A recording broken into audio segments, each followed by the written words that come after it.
Gulls were flying near the port of Leth calling, and one of these birds landed on a pole sticking out of the water. It froze in surprise and turned its attention to the ship coming closer. Some of the other birds flew out of the way to avoid colliding with the sails as the ship sailed closer to the dock, stopping next to it. Raymond, who was on board the ship, smiled happily, shouting that he and his comrades were finally here. As he stepped off the side of the ship and onto the dock, he stopped, raised his hands in the air in joy, and laughed. Some people looked at him in disbelief as he caught their attention with such a reaction to his arrival. Having calmed down a bit, Raymond started to look around, noticing a girl off to the side who smiled and told the person who came up to her that he could only purchase the potion after doing her a favor. Another man, picking up a fish by the tail, announced that he had the best price, asking people to buy fish. A large number of people here also offered their services, and someone asked if the person who came closer was looking for a warehouse where they could store their items. Someone else offered to train with them if they wanted to travel the world of Maple, and someone asked where this person's brother was. Raymond, looking ecstatically at everything around him, called out that this was the port city of Leth. At this time, Walker came closer to him, put his hand on his shoulder, and smiled, asking if he was happy. Raymond, his smile only growing stronger, called out Walker's name happily as he looked at him and asked him to tell him that he was thrilled. Walker said nothing but continued walking with Raymond, his hand still on his shoulder. Suddenly the Tan came closer to them, narrowing his eyes and smiling. He honestly admitted that he wanted to tell everyone in this port about how he was feeling. Next to him, Charlotte smiled too but didn't say anything. Aunt Dang raised his head and announced that he wanted to tell everyone how he felt because this was where their adventure would begin. Together with Charlotte, he caught up with Raymond and Walker, who had already gone ahead, and went with them into the streets of the city. It was a time when adventurers from all over the world wrote their own stories about grand journeys. Back then, in the dark dungeons, they frowned seriously as they prepared to use their skills while holding their weapons at the ready. This was the era of adventure, and the gate was the only portal that suddenly began to appear all over the world. Passing through these portals, adventurers found themselves in other places, worlds where scary and unknown monsters lived. These monsters were huge in size with sharp fangs and claws, and they fiercely fought against humans. Countless adventurers had died inside the gate, but the rewards for winning undoubtedly outweighed the risks. This made ambitious people continue to explore new worlds. Such rewards were chests, jewelry, weapons, and all sorts of household items. Currently, Walker announced, with a serious frown, that they needed bait. Sticking out a finger, his team members looked at him in disbelief, their eyes wide with amazement. He noted that it was impossible to come up with a strategy before entering the gate, since there was no telling what to expect. Holding up images of scary monsters in his mind, he announced that adventurers in many seasons had lost their lives in unforeseen circumstances. For this very reason, now people were hiring bait slaves. Charlotte closed her eyes and realized that these were the people who would distract the monsters' attention while they ran away from the battlefield. She thought it was a good idea. Raymond frowned at that, turning to Charlotte and asking her what she was saying. Sometime later, in a place where people were sitting in cramped rooms covered with bars, a man smiled, greeting Walker and admitting that he was glad to see him here. He explained that this place was owned and operated by the Geport Trade Guild, and noted that all the people here were decoy slaves. He expressed hope that they would find a suitable product for Walker. He also added that these slaves would definitely recoup the cost by guaranteeing their usefulness. He couldn't stop smiling broadly and added that he could recommend 2 slaves if Walker would let him. Walker didn't say anything but watched him seriously. The man pointed to one of the bars and showed Walker the 2 guys who were behind it, telling him that he had just received these guys, so they were relatively fresh. After hearing this explanation, Walker decided that he would buy them both, and the man exclaimed that it was an impeccable choice, praising Walker for his good taste. He wished him luck on his journey. After a while, Walker, Raymond, then Hin, Charlotte, Elam, and another decoy slave came to the gate. Pausing briefly in front of it, Walker drew his dagger from its scabbard, walked over to the tree that formed the edge of the gate, and frowned gravely. He explained that adventurers left marks on the trunk to show how many teams had entered that particular gate. He noticed that there wasn't a single mark on this tree, which meant they would be the first. With a sharp twitch of the dagger, he left a deep scratch on the tree trunk and then, grinning, looked at his companions.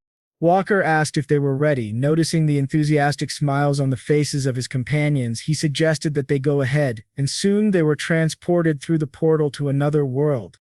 Raymond squeezed his eyes shut and ran forward a little, admitting that it was a very strange feeling. But suddenly he froze, eyes wide, and cried out in delight when he noticed the huge mushrooms in front of him. He was amazed and confessed that he had never been to such a quaint place before. The atmosphere wasn't quite what he'd imagined, but to distract him from the excitement, Walker gravely warned that none of the contestants should panic and that they should keep going. He also said that the portal usually opens far from the lair of monsters, so they were still safe.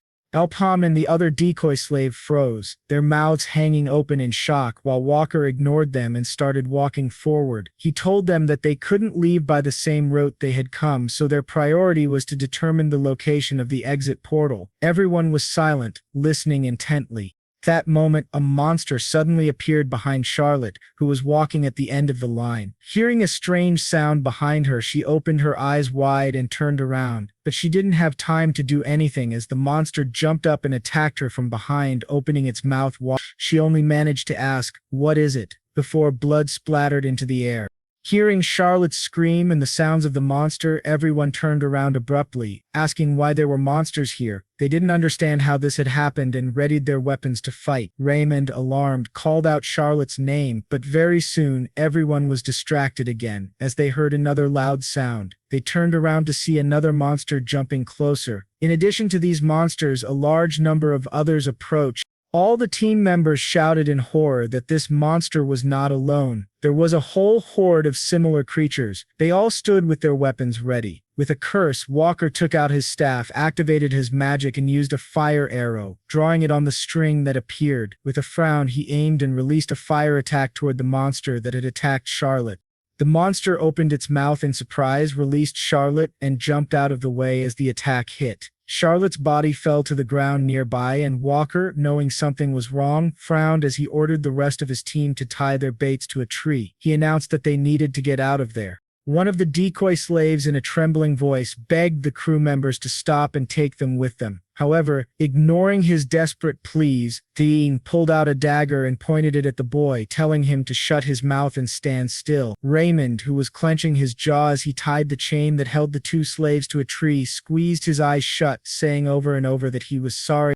Despite his emotion, he soon began to run away with the rest of his crew, leaving the slaves behind, who, looking after them desperately, asked them not to go. They couldn't believe they were being left there. Meanwhile, Taylin, Raymond, and Walker were running away with Charlotte on their backs. The monsters headed toward Elpam and the other guy who were tied to the tree. One of the monsters immediately pounced on the defenseless man, tearing him with its fangs and claws. He screamed, feeling blood pouring out of his wounds. Elpam, who was holding a spear, turned to look at him and suddenly felt another monster reach for his back. At the same time, the team members continued to run. After stopping briefly, Walker bent over from fatigue and began to breathe heavily, announcing that the task was postponed. He knew there was no time to hunt monsters now, so he decided they needed to find a way out as soon as possible. His brow furrowed in frustration, but he was suddenly distracted when he noticed Raymond standing a little way away, frozen, eyes wide and panting in panic.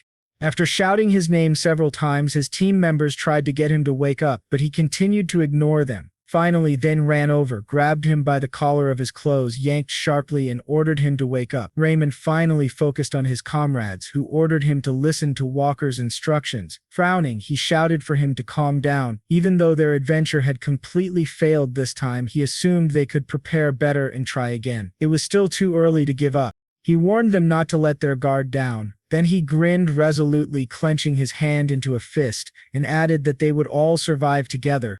In the next instant, a monster appeared behind him, raising a paw to strike. It pinned the team to the ground, causing dust and rock fragments to rise into the air, and a dent formed in the ground. The force of the shockwave sent Raymond flying out of the way, losing his balance. Walker jerked violently to the side, sliding out like Teen. At this time, the monster raised a bloody paw and looked at the destroyed body of Teen. Raymond, trembling, said the name of his comrade. Looking at his remains, he opened his eyes wide in horror. Walker, putting Charlotte's body aside, raised his staff and used it to create fire. Arrow drawn, and before releasing the attack, Walker called the monster a name. The monster didn't wait for him to strike, but turned sharply in his direction, releasing a long tongue that wrapped around Walker's neck. Frowning, he cried out in surprise at what had happened, and the monster continued to hold him down with its tongue, dragging him closer to its jaws. Walker desperately asked for someone to help him, trying to break free, but nothing worked.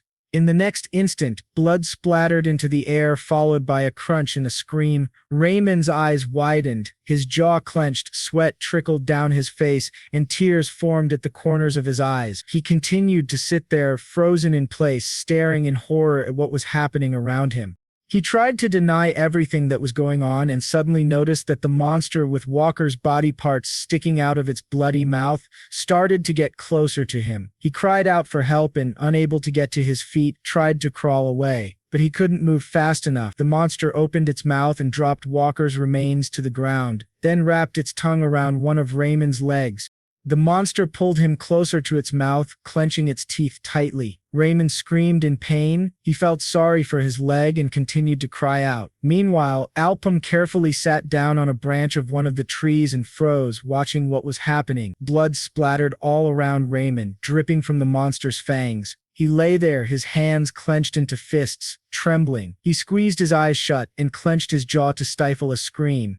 Suddenly he looked up and noticed Elpam nearby. Surprised, he asked if this was really their bait. The main character just stood there with his lips pressed tightly together. Raymond raised a trembling hand in the air, pointed toward Elpam, and expressed relief that he was alive. He said it was a great relief and asked Elpam to help him quickly. Looking at him with hope, he said everyone else was dead and only the two of them were left. He apologized for what had happened and suggested that Elpam could see he had been against it from the start. He was sure Elpam couldn't get out of here alone and offered to work together. Continuing to stretch his hand up, he clenched his jaw to stifle another cry and desperately asked Elpam to help. Suddenly losing his composure, Raymond shouted angrily, ordering Elpam to stop standing idly by and help him. He called him names, and when he did, the main character smiled slightly but still didn't say anything. Finally, he jumped down from the tree, landing in front of Raymond. He confessed that even if he truly wanted to help, he was afraid it was too late. More than half of Raymond's body had already been swallowed by the monster. As if coming back to reality, Raymond froze, eyes wide with amazement, and looked at his reflection in the pool of blood formed by his wounds. His face was covered in sweat, and tears were running down his cheeks. He chuckled bitterly, called Elpam a stupid slave, and asked if she really believed she could survive alone. He scowled furiously, warning that it would be Elpam's turn next. Then, the monster's jaws closed completely, engulfing Raymond and leaving only his hand sticking out of its teeth. For a moment, the monster froze, chewing the mangled body. Then it threw aside Raymond's remaining arm and growled, turning its gaze toward the main character, who calmly stood in front of it, holding a spear at the ready. Moving to a more comfortable stance, the monster readied itself to charge forward. Abruptly, it kicked off the ground and rushed toward Elpam, mouth open in anticipation. Still, Elpam stood calmly, then with a determined frown, announced that he thought he could survive. He held out his weapon, preparing to fight. With a powerful strike, he pierced the monster's body. When the monster collapsed to the ground, Elpam froze for a moment, unmoving. Then, covering his face with one hand, he said that he would survive because this was not the place where he would die. As he said that, he ran a hand over his face, lifted it, and pushed back some of his hair while looking sadly straight ahead. He recalled how, before he had returned, he had stood together with a few other members of his team, looking at the massive number of monsters flying through the sky. The forest, visible from the edge of the cliff where they had stood, was burning in some areas, smoke rising into the sky. In other places, it was destroyed by massive rocks falling from above. Noticing one of the enemies ahead, Elpam realized what kind of monster it was. He focused on the large number of creatures flying closer. One of them opened its mouth and growled menacingly. These monsters, as well as the dragons flying with them, were small compared to another monster that appeared many times their size. It was a horn-tailed beast, and as Elpam looked at its 3 heads, he declared it to be the Dragon King. Elesis thought about it and realized that this meant the centaur nest had also been destroyed. She announced that they had no one else to rely on, because from the Knights of Sickness, the Resistance, the Crusade, the Hunters and Adventurers, to the 6 heroes that people had placed their hopes on, all were dead. She was saddened by this fact, and after focusing her attention on the main character in front of her, she announced that only he, the last adventurer, was left. Hearing her say his name, Elpam frowned in concentration as he turned around and told his team members to go, because a battle awaited them. As he readied himself, the shadow of the Dragon King flew over them. Noticing the monster opening its mouth wide as it rushed down, intending to attack, the protagonist activated his magic and warned that this was their last adventure. When a certain amount of time had passed, the entire area was covered in smoke and fire. Elpam, whose clothes and body were soaked in blood, stopped with his mouth slightly open, blood dripping from the corners of his lips. His entire face was smeared with blood and he fell to his knees, avoiding the corpses lying around him. One of the monster's severed heads lay on the ground in front of him, but the protagonist didn't look pleased by the outcome. Raising his head, he asked himself, "Is this the end?" He focused his attention on the monster still flying through the air with a growl. Although one of its heads had been severed, the other two were fully functional, unaffected by the damage. Elpam thought they had dealt a heavy blow, but had only managed to cut off one head, only to see it recover again. Noticing that the stump where the dragon's neck had been severed began to regenerate, the main character realized all their efforts had been in vain. As he thought about this, the dragon turned sharply in the air, flying downward with its mouth wide open, one of its heads aiming straight at Elpam, intending to finish him off. Elpam narrowed his eyes at first, then closed them, thinking this was truly the end. Lowering his head, he quietly said this was the end of their world and adventure. Clenching his hand into a fist, he slammed it into the ground in front of him with such force that it left a dent. He swore furiously, ignoring the fire, smoke, and dust surrounding him. He clenched his jaw in anger, opened his eyes wide, and shouted that it couldn't end like this. He was so tense that veins bulged visibly across his face. Going back in his mind, he thought of Philip killed by the monster. Falling to his knees, Elpam had only been able to stretch his hand out toward his fallen comrade, unable to do anything to save him. Then he remembered Jaden, how he had sat beside his bloody comrade during battle, holding his hand. Alice had also died, and now Elpam recalled how she had pushed him away, exposing herself to the monster's fatal blow and sacrificing her life. When she looked at him one last time, she smiled. Even though tears were streaming down her cheeks, she didn't let fear show. Now remembering all of this, Elpam shouted what all his comrades had given their lives for. Unable to contain his emotions, he screamed to the sky. With a final effort, he stood up. Managing to stay on his feet, he resolutely frowned, mentally turning to face his opponent. He sighed heavily and promised that he would not die so easily. Raising his hand, he pointed his palm at the monster. With a cry of effort, he began to form a magic spell, accumulating energy into a single point. The energy around him intensified, growing stronger and stronger. Elpam formed a brightly shining arrow and promised he would kill Horntail, even if it was the last thing he ever did. However, before he could cast the spell, his hand suddenly shuddered, and the gathered energy shattered, flying apart. The main character had pushed himself too far. His body was completely exhausted. Spitting up a clot of blood, he staggered back, crying out but trying to remain standing. At that moment, the monster, having noticed the failed attempt, thrust one of its heads forward. It began to form a magic spell near its open mouth. The energy surged, and a powerful attack flew toward Elpam, who stood frozen, staring at it. He couldn't run away. In a low voice, he said it was a pitiful sight. He didn't understand why it had to end like this. He assumed that if only he had more power, things would have turned out differently. If he could have started over, he would have done everything another way. Suddenly, he was distracted from his thoughts by someone calling out to him and throwing water on him, ordering him to get up. Abruptly opening his eyes, the main character froze in shock. Lowering his head, he opened his mouth slightly and looked ahead in amazement. The man in front of him shouted that he knew Elpam was healthy and called him another name, adding that he was a stupid decoy slave. He ordered him not to forget his place, crossed his arms over his chest, and looked coldly at Elpam. Cursing inwardly, the protagonist asked himself, "Where's the Horntail?" Then, suddenly, he told himself to stop and asked again, "Is he still alive?" As he continued to stare in amazement at the man in front of him, he told himself to stop again. When he looked around, he noticed several other men standing to the side, their hands shackled like his own. Elpam suddenly recognized the place, and because he was deep in thought, he barely heard some people talking nearby. They were discussing the new product they had brought. Others praised their companions for their excellent choice for a long trip to the dungeons. The main character, after moving his wrist slightly, realized that he was already here once again. As if from a distance, he heard someone thank their interlocutor, and another person confidently announced that the buyer couldn't find a better place anywhere else. Some people, looking at those behind the bars, suggested taking one of them. Someone asked what price they would pay for the chosen person. Merchants praised their customers for their excellent taste. Elpam, still looking around, finally exclaimed mentally that this was a slave market.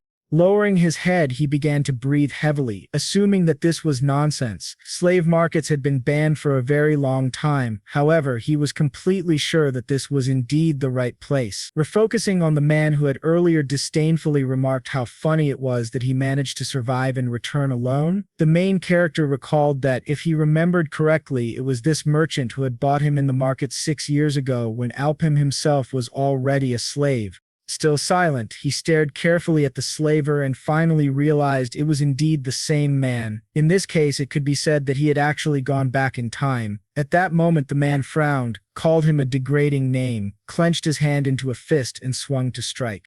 Noticing this, Elpam's eyes widened. The man angrily asked, "What are you looking at?" then cursed as he threw the punch. The main character, stunned, looked at the incoming fist in surprise but couldn't react in time. He realized that this was the day he had returned to, the moment when it all started.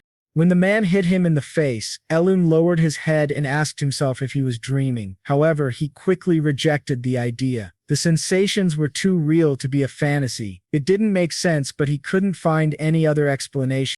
At that moment, the merchant stepped closer, showing Walker and his team of slave lures what he had to offer. He hoped there would be a suitable item for them. Pointing to Elpam and another slave, he announced that he had just received them. Walker decided to take them. The main character, watching him, realized there was nothing to even think about. Frowning mentally, he said to himself that he had been given a second chance. At the moment when all his team members were destroyed by monsters and the immediate danger had passed, Elpam understood. He picked up the fire arrow staff from the ground and, after carefully inspecting the weapon, mentally noted that it wasn't a bad ability. Slinging the staff over his shoulder, he decided it would be perfect for now. Pressing his lips together, he looked around again, assuming that it still wasn't enough. He was sure that the adventurer group must have brought other things with them if they had planned to gather materials here. Suddenly, he noticed an uneaten leg. As he pulled off the boot, he remembered that some people hide valuable items in their shoes. Inside the boot, he found a ring. Surprised by this, he still put the jewelry on his finger. In the next instant, the ring glowed, shrouded in magical energy. The protagonist realized that it was a telekinesis ring, but he was suddenly distracted when he heard a sharp sound from the side. With a wary frown, he whirled around to see monsters running toward him. There were many enemies. Elpam, holding his spear at the ready, assumed they had come because of the smell of blood. One of the monsters rushed closer and threw a punch, sending dust and stone shards flying. The other monsters immediately surged forward. Elpam looked around, assessing the danger. With a few swings of his spear, he destroyed some of the nearest monsters. At that moment, another monster coming from the other side took advantage of the chaos. It released a long, winding tongue that wrapped around Elpam's spear. He noticed it, but continued to hold his weapon tightly. The monster jerked its tongue sharply, and the spear broke in half. The main character opened his eyes wide, looking in amazement at the fragments of his weapon falling to the ground. He even opened his mouth slightly in shock. The monster, taking advantage, came closer with its paws and opened its mouth wide to destroy him. However, Elpam managed to get his bearings in time and activated a fire arrow, sending a stream of flames toward the monster closest to him. The attack pierced through the monster. The main character, now more cautious, carefully scanned his opponents. He suggested to himself that he should try using the ring. Before the magic arrow spell dissipated, he swung his hand to control it. The attack suddenly changed direction, impaling several other nearby monsters as well. Finally, when the power of the attack was exhausted, the fire dissolved, and Elpam froze, looking at the flames around him and at the destroyed monsters. He knew he couldn't hold them off for long. In the next instant, breaking through the fire, other monsters that were still intact came closer. As he was preparing for the next attack, the protagonist thought that he couldn't say any of this was truly important, but suddenly he froze, his eyes widening with excitement as he looked at the weapon in his hand. When the monsters ran forward to attack, he had to jump out of the way. He wondered why he couldn't activate the fire arrow. He knew the staff wasn't broken, and he began to suspect it had a cooldown period. He looked at the weapon again, unable to gather any magic around it, and had to dodge once more as the monsters regained their bearings and resumed their attack. When he found a moment to steady himself, he shifted into a more stable position and swung the staff like a club. The blow was powerful, and the monster flew slightly to the side. Elpam realized he had no choice. He swung the staff a few more times, striking the monster again. When it was disoriented, he kicked it, sending it crashing to the ground. The main character looked at the staff again and asked aloud if it was ready now. The weapon was in fact glowing with magical energy. Noticing several more monsters rushing toward him, Elpam thought, "Good," and frowned in concentration. He shot a powerful fire arrow in their direction. Undeterred, the monsters kept charging forward. The main character, deciding to repeat the trick, waved his hand and activated the telekinesis ring. Controlling the magical arrow, he made it fly in a zigzag, destroying all the nearby monsters. He watched his opponents seriously, lips pursed tightly, and when the battle was over, he stood silently, looking at the corpses around him. Suddenly, Charlotte raised her head and, stammering in shock, exclaimed that he was no ordinary decoy slave. Elpam turned at the sound of her voice, surprised she was still alive. Charlotte clenched her jaw, closed one eye but kept the other open, watching the main character's fighting ability and magic. She asked who he was. She cursed softly, and he called her lucky, though he quickly decided to take it back. Charlotte opened her other eye and asked why he was so strong. Then she noticed he was holding the staff that had previously belonged to Walker. She also saw that a glowing band had appeared around Elpam's wrist. She couldn't understand how a decoy slave could awaken such powers. Since the main character didn't respond, she suddenly asked him to wait and begged him not to mention that the anomaly was due to him. Elpam, still silent, frowned and pressed his lips together. Charlotte was quiet for a moment as well. Finally, the protagonist asked if she was finished speaking. She flinched at the sound of his voice and looked at him with a puzzled expression, trying to sit up for a better view.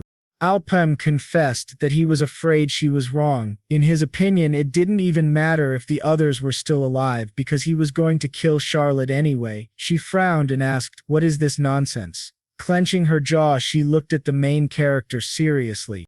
He replied that she had used people as bait in order to survive. Sweat trickled down Charlotte's face from exhaustion, and she opened her eyes wide in horror. Elpam, activating fire magic, pointed his staff at Charlotte and looked at her coldly, warning her that he despised people like her. Sometime later in the city, people were asking in shock, "What is this nonsense?" Their eyes widened, unable to control their astonishment. They asked, "Is this really true?" Their faces were drenched in sweat from exertion, their mouths open in disbelief. They couldn't hide their emotions. Elpam walked calmly past them on the street. People continued to shout in amazement, saying this couldn't be happening. They couldn't believe that the decoy slave had returned alive and alone. Ignoring the startled stares directed at him, the protagonist walked forward with a frown, mentally noting that the die had been cast. He knew he had to act quickly to avoid repeating the same fate. Still, he decided to do everything in the correct order. He stopped in front of a tall building and looked up at it, deciding it was time to get rid of his slave status. Later, adventurers passed by the same building more calmly, shifting their attention away from Elpam. Inside the building, a bees was sitting at a table in an office and asked if it was true that the slave had returned alive. The man in front of him, who had delivered the news, confirmed that it was true. He added seriously, with a frown, that according to reports from others, the main character had come back completely unharmed. Abiz scoffed and said, "What's the big deal?" He assumed that the return of the decoy slave unharmed was nothing extraordinary and tapped the ash from his cigar into a special ashtray. The young man told him that all the adventurers on Elpam's team had died in the game. Abiz paused, then asked him to wait. "Do you mean he survived alone?" he asked, frowning. He realized that this was all very strange and was surprised that the main character had decided to submit a report instead of running away. Those who were enslaved because of huge debts could not escape the fate of being used as bait again. If Elpam didn't try to escape, it meant he understood how difficult it would be. After all, death was the only path to freedom for such decoy slaves. Abbés and his collaborator introduced a slave running from a monster, alongside a large number of skulls stacked on top of each other. Interlacing the fingers of his hands, Abbés thought for a while and finally understood how things really were. He said that this was how things were done in their Gaport trade guild. He asked if it was really necessary to report such details to him. Closing his eyes, he added that there was something else he needed to know. He had been informed that this slave had awakened the first circle. The words made Abbés freeze, startled, his eyes widening as he asked, "What did you just say?" He was shocked by the fact that a decoy slave had a circle. Taking another drag on his cigarette, he thought that this man must have a very low opinion of their guild. If he was a slave, Abbés frowned in concentration, wondering what kind of person he might be. He was suddenly distracted from his thoughts when the man said that other employees had told him Elpam was asking for a change in his contract. Paying particular attention to the word contract, Abbés asked again, surprised, and his subordinate confirmed that it was indeed true. He explained that the main character wanted to register as an adventurer. Abbés was even more surprised and cursed, asking, "Who does Elpam think he is?" The man leaned his hand on his chest and bowed his head, saying that he was Lin and wanted Abbés to handle this situation personally. Rising abruptly, Abbés leaned forward, placing his hands on the table and asked, "Is this Lauren's wish?" Imagining the man's silhouette, he wondered why the guild's executive head would be interested in a slave. Unable to find an answer, he froze, bowed his head, clenched his jaw, frowned, and told himself to stop. Is this what he's thinking? Sometime later, the man who had delivered the news left the office, closing the door behind him. Abbés left the lit cigar smoldering next to the ashtray, walked to the tall window, looked out through the glass, and thought about the slave who wanted to become an adventurer. In the name of Emperor Seenness, slavery had been abolished, but only conditionally, because people were still slaves to Mezos, climbing on each other's backs and stretching out their palms toward gold coins. Those who failed to pay their loans on time were required to work them off. This simple law introduced non-caste slaves into the Maple world.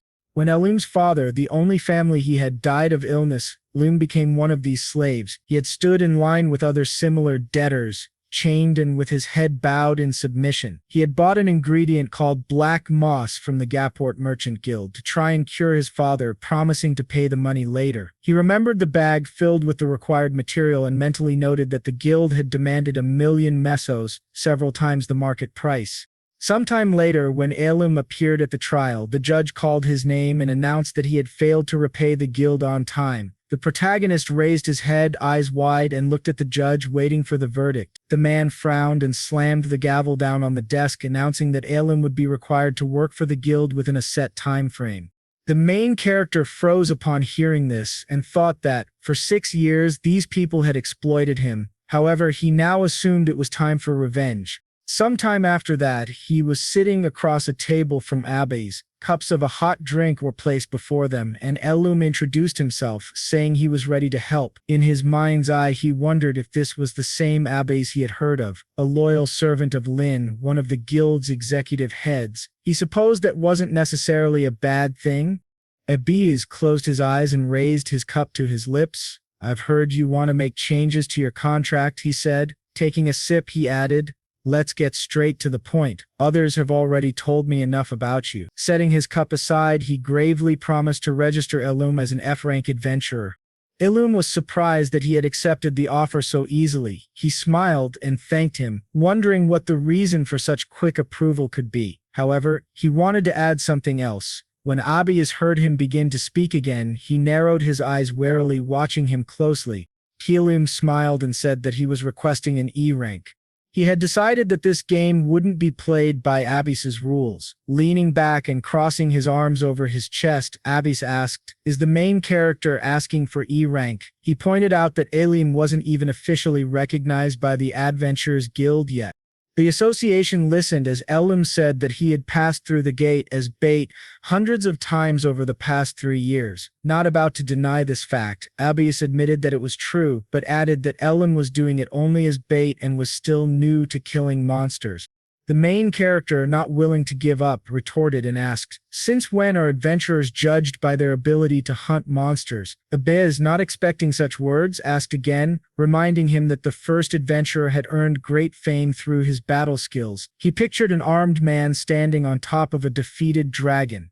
Elpam frowned and announced that the ultimate goal of any adventurer was to return alive from their journey. Leaning forward slightly and placing his hand on the table, Abias thought that this was true because the information a survivor could bring back was more valuable than battle merit. Aloud, he said that it was reasonable, and he honestly admitted that the fact that the main character had survived and returned a large number of times as a decoy was a great achievement. Reaching into the inner pocket of his robe, he added that that was all, and declared that bait-class adventurers were only allowed at lower-level gates. He asked if Elpam really believed that his paltry survival skills would save him in a high-level gate. Taking out a cigarette case, he pulled out a cigar, noting that Elpam was very much mistaken if he thought the guild members were credulous enough to sign a contract with a cocky idiot. He mentally called the main character names, then lit the cigar, inhaled the smoke, and thought if he continues to overestimate himself, he will die very soon. Elpam just closed his eyes, saying nothing. Abiz, watching him closely, thought that his intuition was telling him something about this man. Finally, the main character opened his eyes but remained silent. Abiz told him there was a gate with a limit of 5 people and 12 marks on the trunk. Hearing him speak, Elpam looked up, focusing on him, and Abiz, assuming that he understood what his words meant, confirmed it and said that it meant at least 12 groups of 5 people had gone into the dungeon and never returned. After explaining this, he ordered Elpam to prove that he was worthy of the rank he was asking for. After listening to the conditions, the protagonist stubbornly frowned, looking seriously at the other party, who promised that he would grant his wish if he could manage it. Smiling, he held out his hand, which was holding the contract. Sometime later in the forest, a man named Chev stepped forward a little, smiled at Elpam, and confessed that he was glad to meet her. He introduced himself and said that he was the tank in their team. He also added that Abias had told him about the main character working as a decoy slave, but asked Elpam not to worry about it. He admitted that he didn't care, and pointing behind him at his comrades Max, Tom, and Ro, he said that they wouldn't pay attention to it either. The guys behind him smiled and greeted Elpam. He kept his face neutral and simply said that he was pleased to meet them. Chev added that he had heard Elpam could use fire magic. Elpam confirmed that this was indeed the case. Max grinned, stepped closer, and asked, "Isn't every magic available to mages?" Chev explained that this was not the case. Mages can only control the element they are predisposed to from birth. That's why it was useless for them to take an item that didn't match their element. After saying that, Chev asked if Max had never heard of it. Max admitted that it was very difficult to understand. Chev, realizing that he was getting off topic, suggested that Elpam already knew their goal on this mission was not to hunt monsters.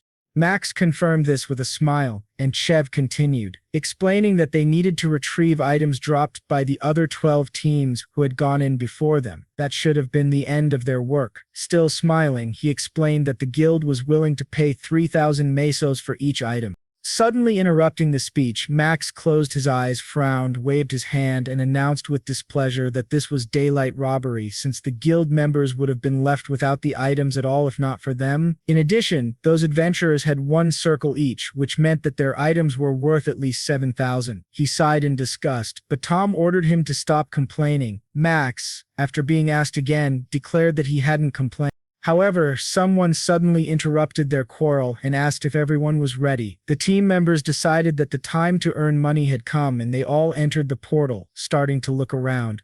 The other world was shrouded in fog. Max clenched his jaw and then, a little contemptuously, said that it was light but still creepy. Chev, drawing the others' attention to him, asked them to listen and explained that it was very likely the task would be delayed, judging by the terrain, therefore they needed to set up camp. Someone suggested setting it up at the top of a tree, since there were many branches to hide behind and it would be easier to find a better place from above. Chev agreed that this was a good idea and suggested they do just that. It wasn't long before they got the necessary tools to build the shelter. Max stepped closer to the main character, put his hand on his shoulder, and told him that he could rest for now. Pointing to Tom, who was kneeling down and already starting preparations, he said that they were going to handle it from here. The two of them were experts in construction.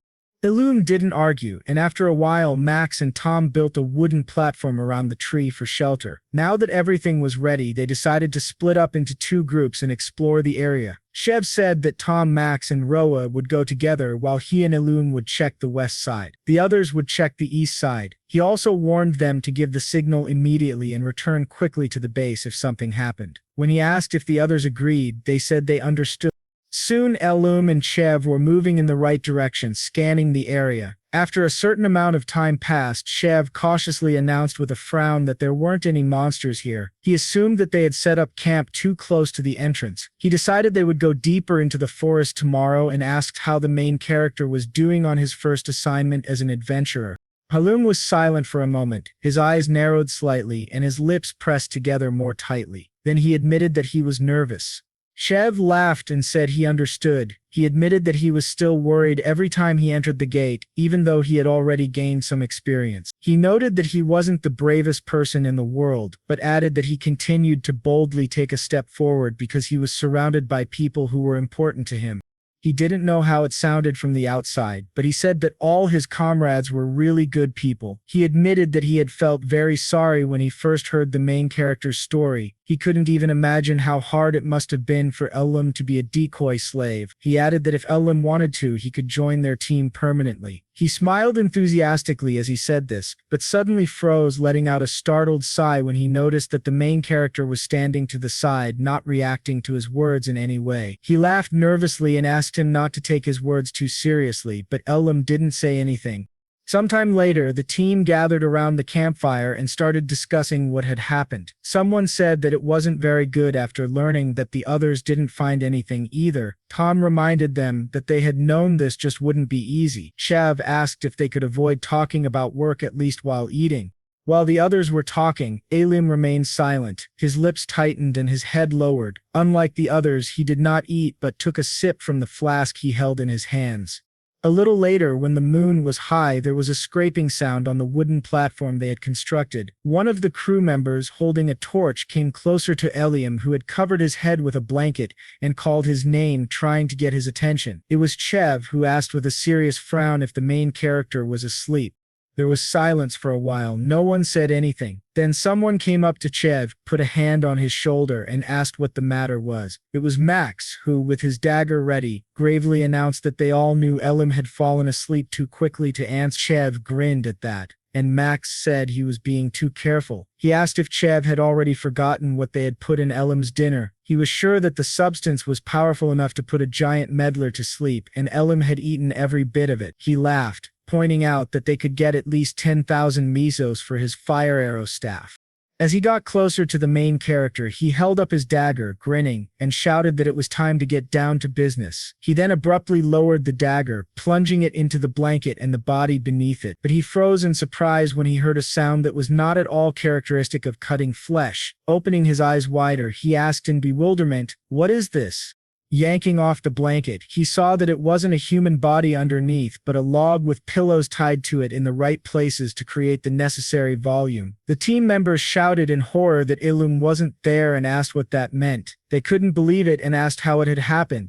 They were all equally surprised, and after controlling their emotions, Chev frowned and ordered his companions to find the main character, since he had to be somewhere nearby. But before the adventurers could do anything, a powerful fire attack flew into their platform. The resulting explosion destroyed part of the wooden structure, causing Chev to jump out of the way. The fire instantly spread through the tree, cutting off all escape routes. The team members shouted in horror that it was fire.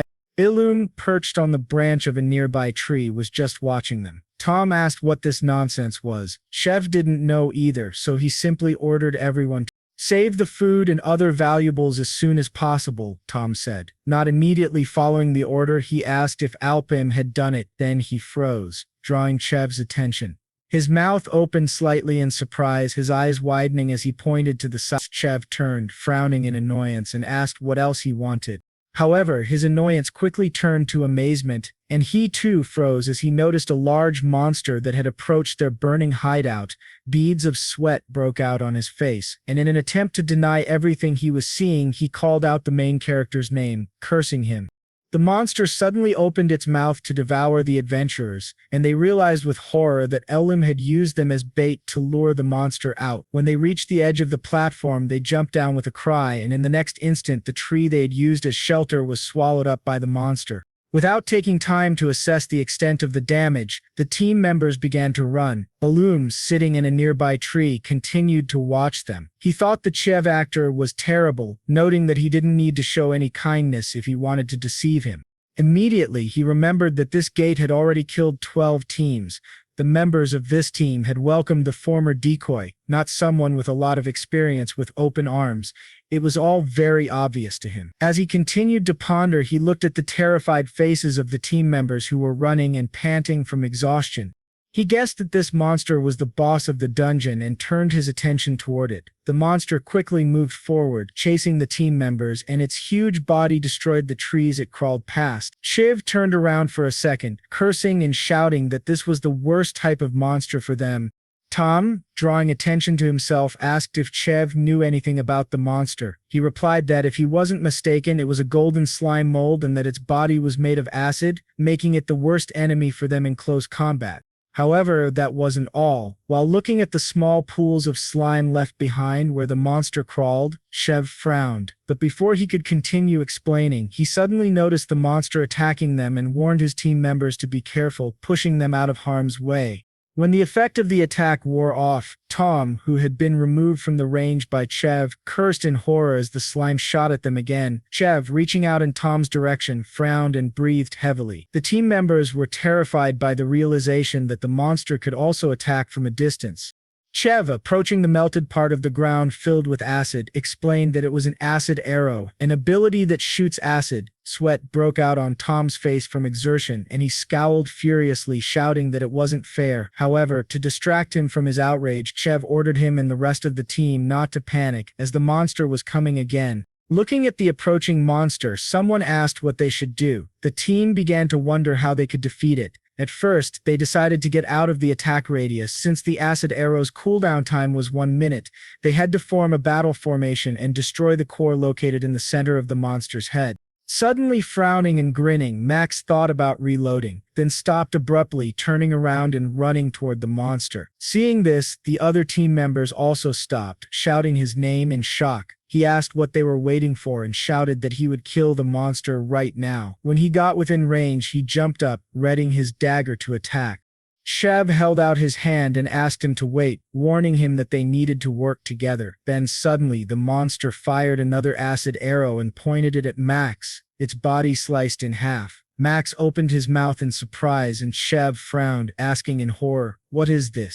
He recalled the cooldown time, exclaiming that Max still had 10 seconds left. At that moment, the monster focused on them again and launched another acid arrow. When it crashed into an obstacle, it exploded, sending additional acid splashes to the sides. Dust and shards of rock rose up around them, and in the acid directed by the monster, the bodies of the remaining team members quickly dissolved, leaving only skeletons. When the monster had finished with them, it froze and looked around. Elpam, who had finally come down from the tree, made a mental note that Shave and his team were finished. Pressing his lips tighter, he thought that Shave had been right in theory, but the golden slime mold got stronger with each item it consumed. So, it was to be expected that the cooldown time might have decreased. He noticed the team members' weapons dissolving in acid and wondered about the monster's unpredictable growth and its ability to launch acid arrows without reloading. He assumed he now understood why the previous teams had died. Noting that this monster was out of their league, he carefully watched it move on, knowing that in this state it would be able to hold out even in this yellow gate, which was 2 levels below the red one.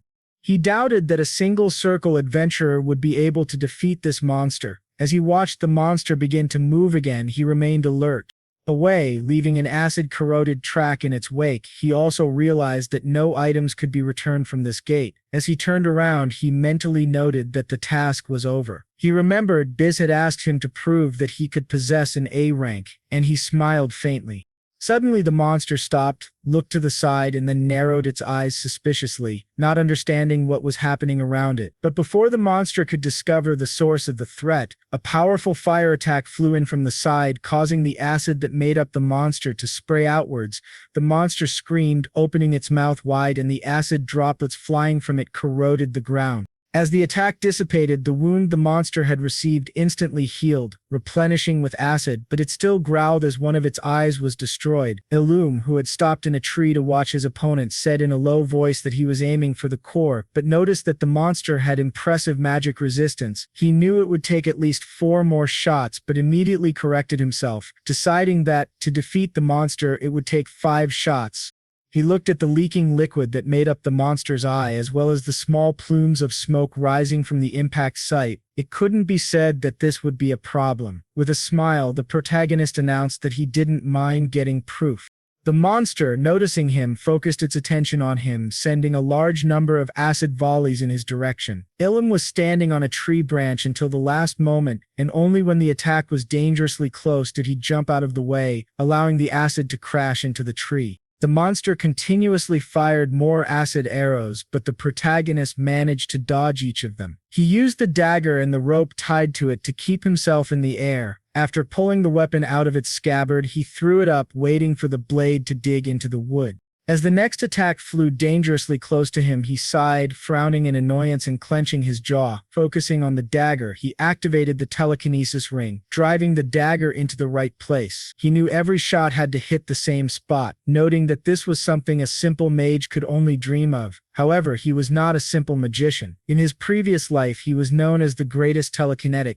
Now, using the rope to stay in the air while dodging the acid arrows, he held out the fire arrow staff, directing the flames towards the monster. After pulling the fire string that appeared, he released a fire arrow forward. The powerful attack hit right on target, wounding the monster again. From how strong the impact was, the monster even fell to its side. Elpam mentally counted down 4 more attacks, and at that moment the monster, though fallen, sent another attack at him. The main character managed to avoid this by running a little higher up the tree trunk. When the acid arrow hit the tree trunk, he looked at it, then, after waiting for the staff to recharge, he activated the fire arrow again while using telekinesis at the same time. The next attack hit exactly where it should, and Elpam made a mental note that there were 3 more hits left. The monster opened its mouth wide, screamed, and began to shoot more acid arrows, but the main character managed to dodge each attack, turning over in the air so it was easier to attack. He launched the fire arrow again, aiming it at the right place. When the fire exploded, dealing damage to the monster, he flew to the side, thinking there were 2 more attacks left. The monster, disoriented, did not have time to direct any attacks at him. Elpam again used a fire arrow, directing it to where it was needed. This time, the monster removed its slime from the place where the attack flew. The main character noticed that it was dodging and thought the monster was quite agile for its size. When he reached the trunk of one of the trees, he pushed off from it to increase his speed and at the same time swung his hand, controlling the fire arrow he shot. He thought it was useless and sent an attack at the monster from behind. The monster didn't expect this and growled, opening its eyes wider. In the next instant, the attack collided with it and exploded, dealing even more damage. This time, the core in the center of the monster was exposed and cracked from the force of the impact. Elpam moved closer, taking advantage of the fact that the monster had not yet covered the core with slime. As he raised his staff, he began to concentrate energy next to it to deliver the next blow. With a frown, he announced that this was the end. The monster turned the remaining slime into a hand and raised it to stop the main character, but he ignored it and continued moving towards the target to destroy the core. Abruptly lowering the slime arm, the monster pointed it at Elpam. He turned around, frowning, activating his telekinesis. He began to control the dagger and the rope tied to it, abruptly yanking himself away from where he had been hanging in the air before. He managed to dodge the attack, and the hand lowered by the monster hit the ground. The main character himself successfully landed immediately.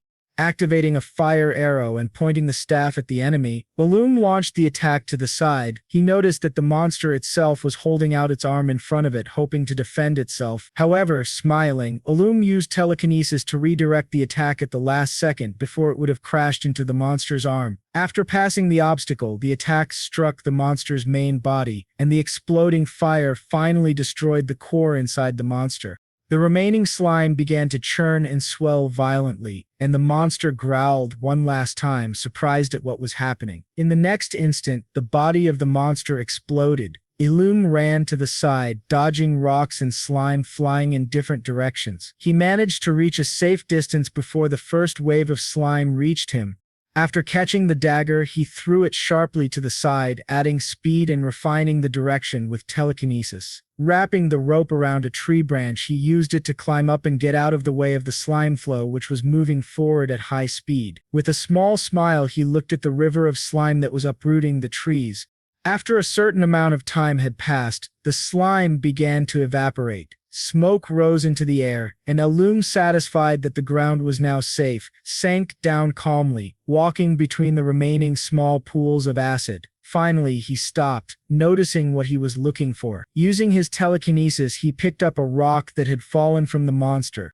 Abruptly, the rock broke free of the mud and flew up, coming to rest near Elpam's hand. He frowned as he looked at it carefully. The stone began to emit light, and while raising his palm higher, the protagonist watched as the energy from the stone spread, becoming a dome around him.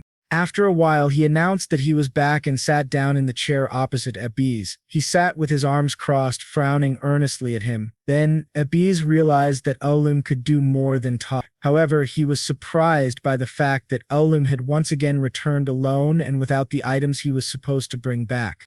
The main character said that the team he was assigned to consisted of absolute beginners who had tried to kill him in order to take his item. Closing his eyes, he assumed that they had met a boss monster and all of them had died running away from it. Frowning, Abiz asked if Elpam had seen the monster. Confirming this, Elpam revealed that it was a golden slime mold. Startled, Abiz asked again, guessing what had exactly happened to all the items left over from past adventurers. The main character, understanding Abiz's assumption, confirmed that all these objects were corroded by acid. Frowning in annoyance, Abiz couldn't even believe that the guild had lost all the items loaned to those adventurers. He knew this was a huge loss. As he took a closer look at Elpam, he mentally noted that the fact Elpam was back was another problem. The main character continued to sit calmly across from him, and Abiz thought that several universal rules applied to all gates. First, each gate has its own limit on the number of people entering, and this was indicated on the trunk before entering. When the limit was reached, the gate was deactivated until all the people who entered died. Second, there was a limit on which adventurers could enter a gate of a certain color. The difficulty ranged from red to purple. If the adventurer's rank was higher than the allowed one, then they would not be able to enter the gate. Third, adventurers were only given one chance to clear the gate. This was the main difficulty associated with capturing the gate. As soon as someone came out of the gate alive, it immediately disappeared and no one else could enter it.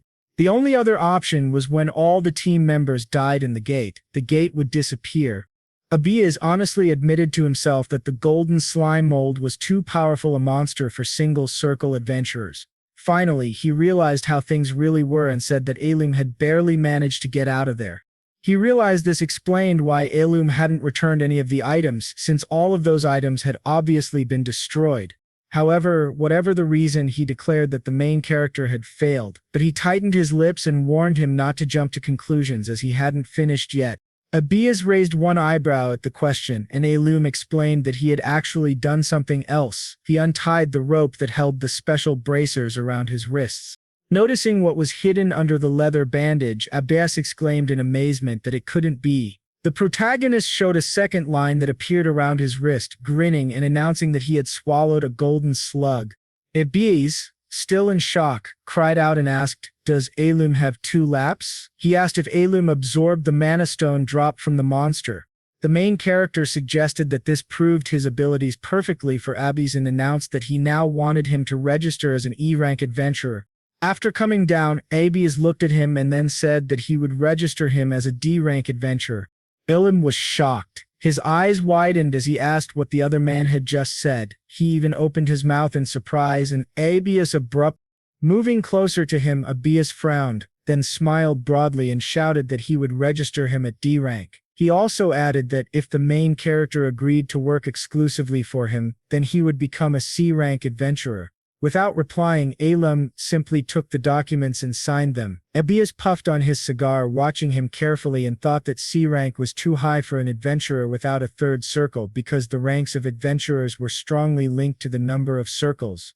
Beginner adventurers ranged from A to F rank, junior adventurers from D to C rank, and meritorious adventurers from B to A rank. In this world, power corresponding to the number of circles varied greatly, but Elpam, as far as Ablis was concerned, was clearly an exception. He knew that not everyone could gain a circle by using a mana stone. As he looked at the protagonist's focused face, he mentally noted that Elpam also had an instinct for self-preservation. He remembered the way Elpam had looked at him with a frown before and smiled again, noting that his instinct for self-preservation was far superior to that of the adventurers he knew. Elpam earned a second circle in the blink of an eye right after the first, and Ablis thought that his speed of development was unheard of. So he decided to hire him. After a while, he sank back into the chair opposite Elpam and continued to smile broadly, eyes closed contentedly, paying close attention to him. The main character was worried but did not say anything. Then, closing his eyes, he sighed, realizing that everything was going better than he expected. He guessed that Ablis must be in desperate need of help, and to be honest, he realized that it would come in handy very soon. He imagined another huge gate, thinking about the first 100-man Red Gate conquest that was about to take place. He remembered that this gate had a limit of 100 participants, and if his memory was correct, it was around this time that a huge event occurred, one that all the merchant and adventurer guilds in the league would be interested in. As he introduced the emblems of the other guilds, he assumed that the Capoeira Guild would definitely be paying attention to this event as well, which wasn't a bad thing since he was also in a hurry. So it wouldn't hurt to speed up his plan a little. When he finally finished filling out the document, he put the pen aside. Then, drawing Abias's attention to himself, he confessed that he wanted to ask him a favor. Abias immediately responded, announcing that he was listening. The main character, holding up his palm, extended it in Abias's direction, and asked him to report the money to him. Abias closed his eyes, smiled a little thoughtfully, and put down his cigarette. But in his mind, he called Elpam and asked himself if he really meant it. Sometime later, the main character thought, while some people claim that the appearance of the enemy gave rise to the era of adventurers, in fact it was a trap set by the dark magician. He imagined the image of a huge man who, by pulling in his palm, formed a bright magic portal that he advanced through. Many adventurers died at the gate, and slowly but surely the Maple world was being stripped of its potential. Then the day of the apocalypse arrived. From the large number of portals located in the sky, a huge number of monsters, as if waiting for this moment, came out of the gate, flooding the world of Maple, and its inhabitants were defeated. The event described was going to happen exactly 3 years from now, which meant that the tragic fate of the Maple world was just around the corner. When Elpam had left, Abias went to the window and looked out, frowning as he held an unlit cigar between his teeth. As he watched the main character walk out of the guild, he put his hand on the bag hanging from his belt and thought that he had a long way to go. But he assumed that this should be enough time to start implementing his plans. The newly found 100-person gate was red in color, meaning that only those with 2 circles or less could enter. Elpam ignored the chattering villagers as he passed them, thinking of the Capoeira Merchant Guild, which usually hired high-ranking adventurers. He recalled the guild's logo, mentally noting that the only reason to invest in it was because the guild bosses had targeted this particular gate. He finally had the money, but he knew that he needed to use it wisely and not spend it all at once. He also realized that truly useful items were too expensive, and he asked himself what would be the most profitable thing to spend the borrowed money on.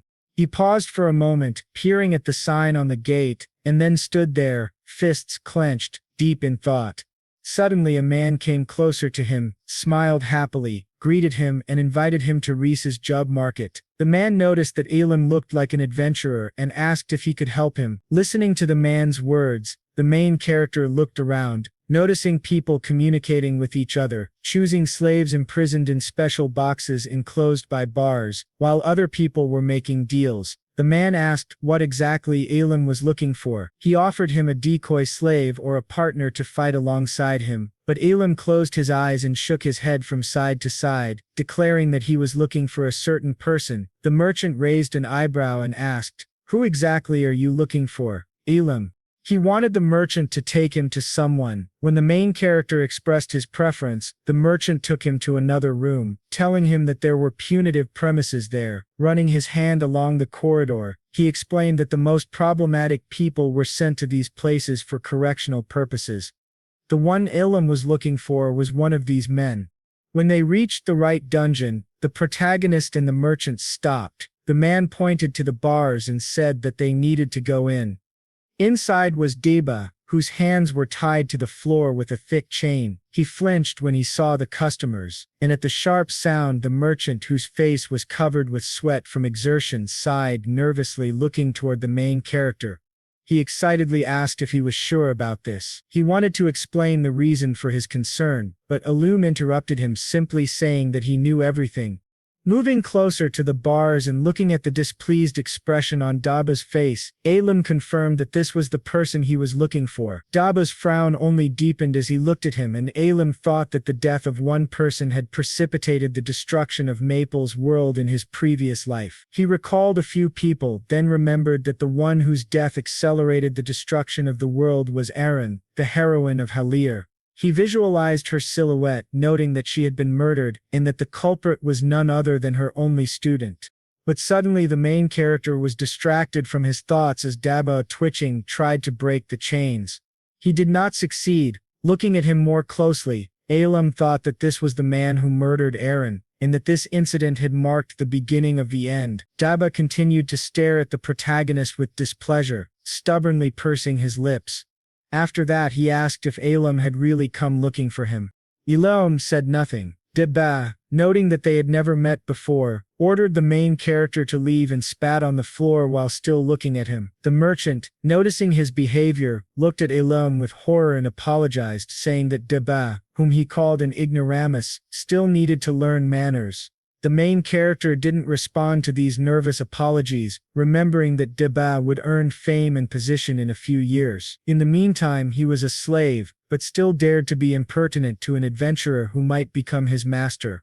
He knew that the term impudent didn't fully reflect Deba's character, and noticing his interest in himself, Deba clenched his jaw to show his rage.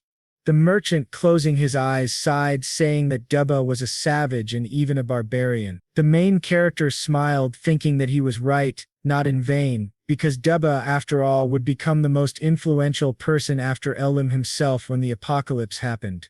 He imagined them standing back to back and remembered that people often compared them, because they came from the same region and had so much in common from the time they awakened their powers to how strong they became. However, the main similarity was different, and when Elam made his decision, the merchant released Deba from the cage, removing the chains from him. The main character then asked what price he was at. Stretching his shoulders, Deba chuckled and suggested that Elam must be from a rich family. He asked if he was sure he could afford to buy him. Frowning, he said that he needed 1,000,000 moes, and while calling the main character names, he asked if it was too much for him. Elam thought that they were both desperate for money, since Daba's younger sister was suffering from the black blood plague. He pictured the girl's silhouette, Deba, with one eye squeezed shut and his jaw clenched in exasperation, ordered Elam to leave if he didn't have any money. However, Elam reached into the bag on his belt and took out the bills. Deba opened his eyes wide and asked, "What are these?" Elam waved the money slightly, and Deba stammered a little as he asked, "Is there really 1,000,000 here?" He doubted the money was real and asked if it was even possible. The merchant was as surprised as Deba and asked if Elam was sure of his decision. Deba tightened his lips and let out a nervous sigh, while the protagonist closed his eyes and announced that Deba was getting excited too early. He wasn't finished yet. He demanded a 1-year contract, with a 7-3 profit split, as well as the transfer of all items obtained in the gate to him. The merchant's eyes widened at this, wondering if Elam was trying to hire Deba as a team member instead of a slave. After handing Dubba the contract, the protagonist told him to read the terms carefully. Dubba abruptly grabbed the documents and asked that Elpam not take back his words. He put his finger in his mouth, bit it until blood flowed, and then pressed it to the document, leaving a signature. The main character was surprised that Dubba didn't even hesitate and assumed that he was in a hurry to take care of his little sister. This made him smile. And since the contract was signed, he offered to go straight to the gate. Clutching the document in his hands, Dubba enthusiastically admitted that he had been waiting for Elpam to say this. The latter, after looking at him seriously, warned him that he needed to prove it. Dubba resolutely declared that he was the most agile of those who had met the main character. Sometime later they came to the forest trying to find the gate, and Dubba called out to Elpam a little awkwardly, drawing his attention. He admitted that he liked the new weapon but noted that he felt more confident with the longsword. He asked if he needed to learn something he had more experience with. Elpam frowned at him gravely and announced that he would only use the Helir while working with him. He also added that they could terminate the contract if Dubba was against it. Dubba just sighed but didn't resist anymore and asked if they would train in this gate. His question was related to the fact that they had already arrived at the red gate, marked with a single sigil and a limit of 8 people. Elpam assumed that this gate would work and, starting to look around in surprise, asked, "What about the other team members?" Dubba was sure that the main character had enough money to hire other contestants, so he asked if there would be a healer with them. He had assumed that such a participant would be very important, but he suddenly stopped talking, noticing that Elpam was just looking at him seriously. Stammering a little, he asked why he was looking at him like that. Even before the main character answered, Dubba roughly guessed what was going to happen. After asking him to stop, he frowned and asked him not to say that it would really be as he thought. Elpam calmed him down, told him not to worry, and assured him that they had enough men on their team to clear the gate. Closing his eyes, Dubba smiled with a sigh of relief and admitted that the main character had scared him. Elpam waved his hand and announced that he and Dubba would be the only team members. Dubba froze, even opening his mouth in surprise, and looked at Elpam in shock. He asked again, and then, frowning, asked if this was really a joke. The main character ordered him to stop wasting time and go. Without answering Dubba's question, he just pushed him into the portal. Dubba screamed in surprise, reaching out his hand, and was soon transported to another world. Elpam followed and noticed that Dubba, unable to stand on his feet, had fallen to the ground, kicking up clouds of dust. Dubba screamed and then, furiously frowning, turned toward the main character and asked if he was crazy. He was wondering what they could do together in a gate designed for 8 people, and asked, "Where is the serious approach of Elpam to business?" He called him by name, remarking that he had first forced him to take a weapon he wasn't used to, but he didn't have time to continue his indignant speech and calm down when he noticed that Elpam was looking at him seriously but didn't say anything. Suddenly, Dubba clenched his jaw as he heard a loud noise off to the side. When he turned around, he noticed a huge cloud of dust and clenched his jaw in fright. As he peered, he noticed stumps moving through the dust approaching them and assumed that his shout had attracted the monsters. As he got into a fighting position, he remembered that these monsters were known for their resistance to bladed weapons, but there were a whole bunch of them. Suddenly Elpam passed by and ordered him to step aside. Dubba, looking at him in shock, tried to stop him, asking him to wait. Elpam ignored his words and stepped forward, firing a fire arrow. It went through one of the monsters, destroying it. Dubba's eyes widened as he asked, "What is this?" Meanwhile, the main character, using telekinesis, began to control the arrow, destroying other monsters with it. He continued using the power of the magic attack until it ran out. The monsters were falling to the ground as they burned. Elpam admitted that it was very unfortunate that Dubba had started screaming as soon as he entered the gate. Dubba flinched, frowning, and the main character warned him not to make such a mistake again. He turned around, giving him a serious look. Dubba didn't answer but cursed inwardly and asked himself, "Who is Elpam?" Sometime later, in a building located in Maple World, someone said that the Merchant Guild had taken the bait. Dropping to one knee, the girl closed her eyes and said that they were planning an implementation schedule and that their people were already among them. The man holding a glass of wine didn't say anything. The girl asked if he would allow them to proceed with the plan. Turning around, he looked at her, allowing her to begin the operation. The girl bowed her head lower and then disappeared into black smoke. The man remained silent, looking thoughtfully at his drink, and then raising the glass, announced that it would be the will of the person he was thinking of. With a serious frown, he promised that they would liberate the world of Maple. While the monsters destroyed by the main character were still burning down, Deba collected all the mana stones in a small bag and counted that it was enough. Turning around, Elpam told him to go and headed in the right direction. This time Deba didn't argue and simply agreed. They walked for a while in the sunlit canyon, and Deba thought about everything.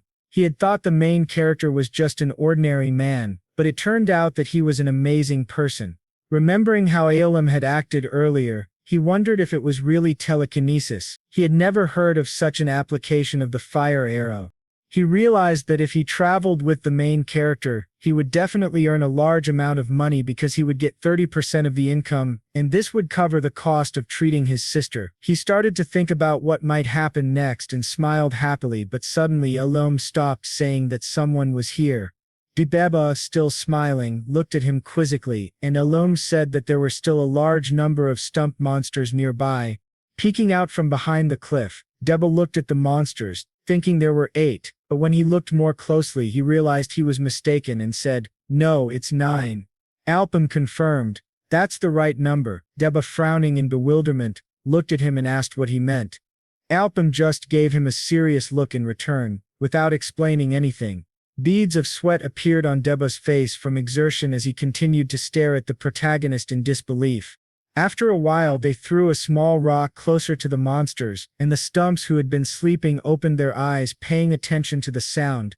Deba leaped out of cover and swung his halir to attack the monsters from above. With one powerful blow he cut a tree stump in half. The monster didn't even have time to react, but the others, having heard the sharp sound and seen what happened to their kin, got up, preparing to run toward Deba.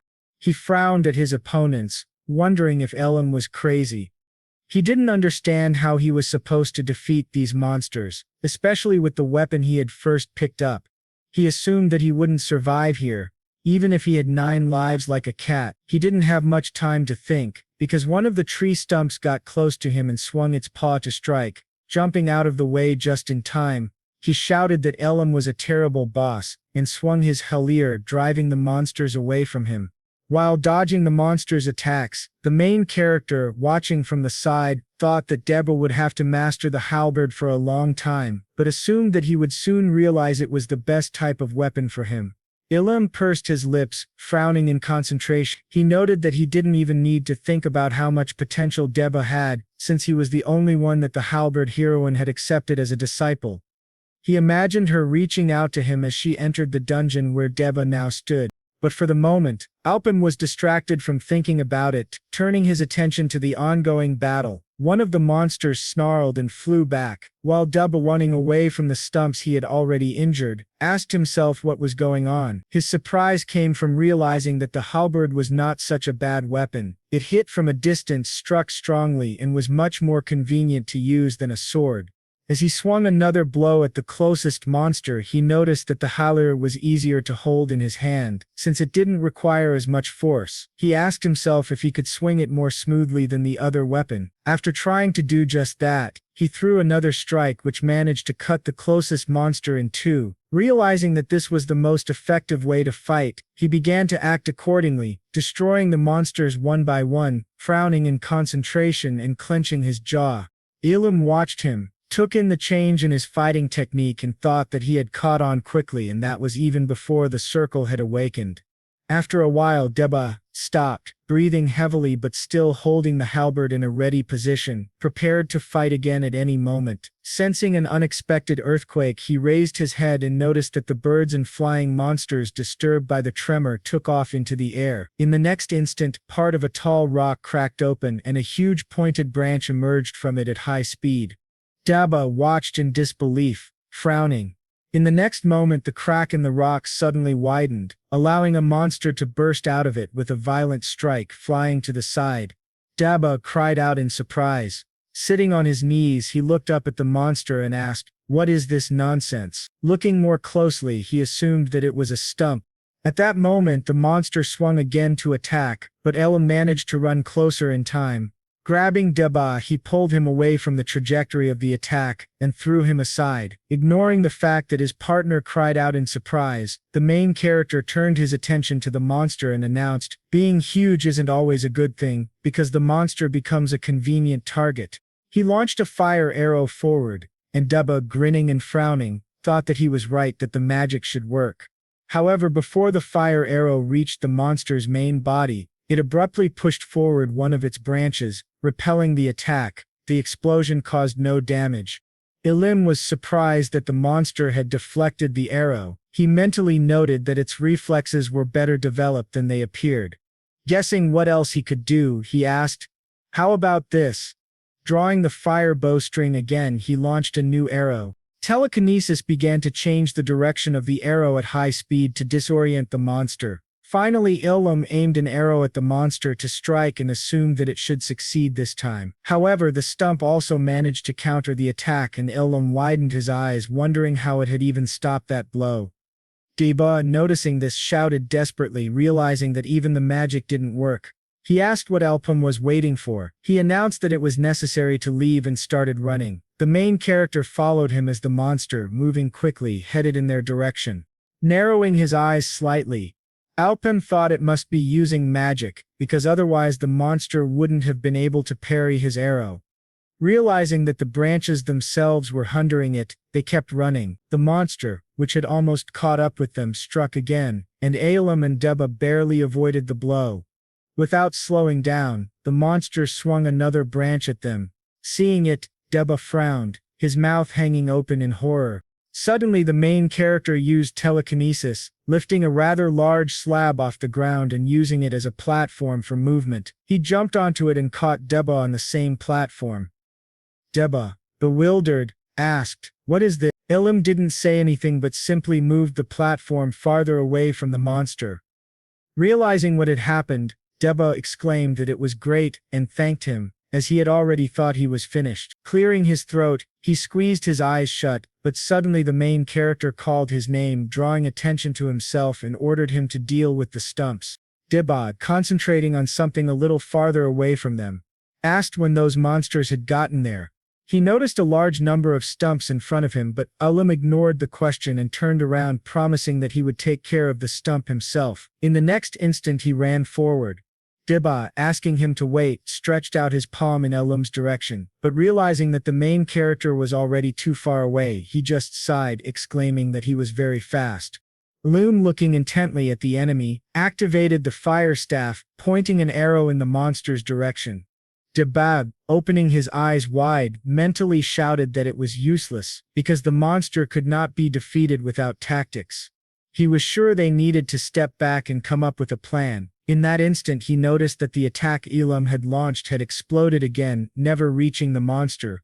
Speaking mentally to it, he asked, "Can you even see it?" He remembered that he had already mentioned this before, but suddenly noticed the monster's eyes widen as another attack flew into its body, injuring it. Closing the eye where the blow had landed, the monster swerved to the side. Deba looked at it in amazement and shouted in his mind that it had worked. He was shocked by what had happened. Elpam activated his staff again, frowning as he calculated where to strike next. As the next arrow flew forward, he thought that the monster was moving its branches faster than expected, and that even telekinesis wouldn't help strike it directly. The tree repelled another attack by swinging a branch, and the main character thought that he could use two abilities at the same time if he had two circles. He noticed that after the arrow that the monster had just repelled, another fire attack flew toward it, one the monster could not repel. A fire arrow cut off one of its branches, and the monster screamed in pain. Deba grinned and thought it was amazing. Briefly distracted from the battle, he realized that Elpam had hidden one arrow behind another. Although the monster was agile, it would not be able to stop two blows in a row. It was hard for him to believe that the stump was being overpowered by only one man. He continued to watch as Elpam used his tactics to deal more and more blows to the monster. Deba assumed that the main character now was stronger than he had imagined. With a frown, he clenched his jaw and mentally told Elpam to shoot. But suddenly he gave a desperate cry, noticing that several stumps had broken through his defense and were running toward the calmly standing main character. Elpam closed his eyes in order to concentrate better. Deba warned him to be careful because there were monsters coming from behind. With a mental curse, he realized that he had missed a few monsters because there were simply too many. Elpam abruptly changed the direction of one of the fire arrows and directed it toward the incoming monsters, destroying them with a single blow. Looking at Deba seriously, he asked if he couldn't even deal with ordinary monsters. Noticing that the attacks had stopped, the stump opened its eyes wider, focusing its attention on Elpam. Then it swung its branch to attack. The main character managed to dodge, jumping to the side, and thought with displeasure that he didn't have a moment of calm. However, when he leaped into the air to dodge another attack, the monster took advantage of it and swung another branch directly at him in mid-air. Just in time, Deba got close enough to push Elpam aside and swung his howler, chopping off a branch of the monster. After landing carefully, he gave the protagonist a firm look. With a serious look, he said that he had saved him and announced that they were now even. Elpam smiled at this and, without arguing, suggested that the debt had been repaid. He activated the fire staff to create new arrows and, with a determined frown, proposed that it was time to finish the monster. Deba imitated the expression on his face and prepared for further battle, while the monster continued to swing its branches to attack them. Deba ran forward with his halberd at the ready, and Elpam readied several fire arrows, controlling them with telekinesis and waiting for the right opportunity to attack. Finally, he launched both arrows at the monster, distracting it with one of the attacks, and immediately destroying the branch it had used to deflect the previous arrow with the second shots.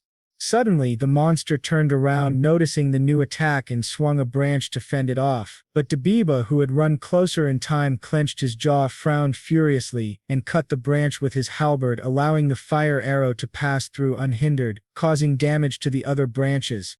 The fire attacks caused several branches to break off and start burning. Elpam frowned in concentration, suddenly noticing that the monster was attacking Deba from both sides. As Deba fell, calling out his name, Elpam warned him that he would take care of the branch on the right and activated the staff, preparing to send a new fire arrow forward.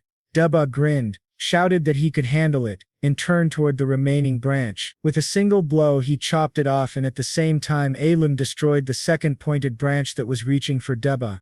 Finally, when the immediate threat was eliminated, Deba dropped to the ground, landing cautiously, and immediately ran to attack again, repeatedly swinging his halberd to chop off several smaller branches nearby. But suddenly the monster managed to strike him from the side. Deba cried out, spitting out a blood clot from his mouth. The monster opened its mouth wide, pleased that it had managed to hit him, and prepared to devour him. Deba lost his balance and started to fall, screaming.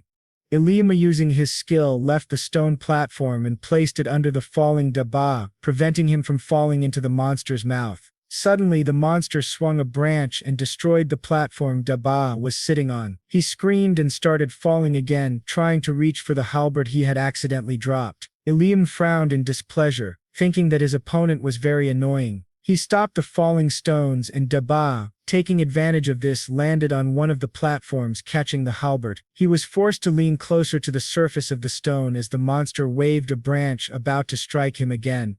Cursing in frustration, Deba shouted that there was no end to these branches. While dodging the blows, he used the rocks still hanging in the air to run up them and attack the monster. At the same time, Elpam launched another fire arrow and destroyed another of the monster's branches. Distracted from Deba, the monster turned toward Elpam. Frowning in annoyance, Elpam announced that it was time to end this, and drew Deba's attention to himself. Deba, approaching the monster from the side, swung his halberd with a frown of concentration and stabbed the monster in the eye. Blood sprayed everywhere, and the monster closed its eyes, twitching violently. Deba, whose weapon was stuck in the monster's eye, gripped the handle tightly to keep from falling. However, he couldn't hold on for long and eventually let go of the hilt. Letting out a startled cry, he flew off toward a nearby rock, managed to land carefully, and glared at the monster, calling it names and warning that it wasn't over yet. Abruptly pushing off from the rock, he flew in the direction of the monster, which was still standing with its eyes closed.